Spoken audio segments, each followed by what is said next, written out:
Voorspelers het gepraat van hierdie man, baie rustig kom Gerswan nou gee, Oran gee. Gerswan lyk nou Oran gee. Nou was 'n moeilikheid die spoedvraat wat daar gaan. Wat gaan hy maar vandaan doen? Hy kry die ondersteuning. Gerswan die berg gooi binne toe en kan nie glo wat te begin hierso. Van die Vanitsas. Idris Arendse, hy wen so 5 meter op. Dan gaan hy weer terug. Vir Nazir Bam. Beskikbaar vir Afrika, lang aangee. En hy vind hem Fundisi. Rolskopie hem Fundisi, steeds hem Fundisi. Vorentoe en Marinus gaan hem op die hal. Marinus is hoor. Ja, wat gee. Dan kom hy weer uit vir Koeksen. Koeksen hy van Boysen. Baie goed gedoen. Aan die regterkant, weer laat te gaan. Dan kom hy hierdie keer ook so 'n mentor. En hy stamp 'n man plat en hy sê die Roostyn is vol, laat te gaan. Kom hy uit na die buitekant toe en Koeksen is hoor.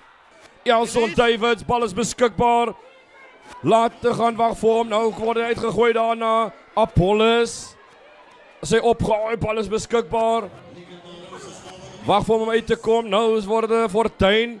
Oran gee Koeksen. Hy sien die buite vir besit. Gaan hy oorval? Ja, hy val oor. Wag vir hom om uit te kom, is laat te gaan. Voorspelers wat nou opsit daar. Hulle sal hierdie bal moet hou. Kyk sake uit. Weer aan die opsit. Wat is as wat verdedig. Skeieregter sê los die bal. Laat te gaan. April, hy gaan oorgeval. Wag vir hom om uit te kom. April nou op 'n skrimskakel posisie. Skeieregter sê gebruik hom.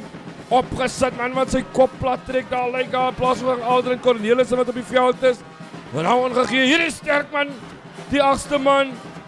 Kloete, bal beskikbaar. En hy gaan oorval, dis maklik. Bietjie ervaring. Het hom vasgehou. Skeieregter sê los dit. Skei daar weer voordeel. Nou sit ons penalty voordeel wat daar vir Roses is. Hulle gaan kyk om punt aan te teken. Hoor aangegee, pragtig ingesny daar.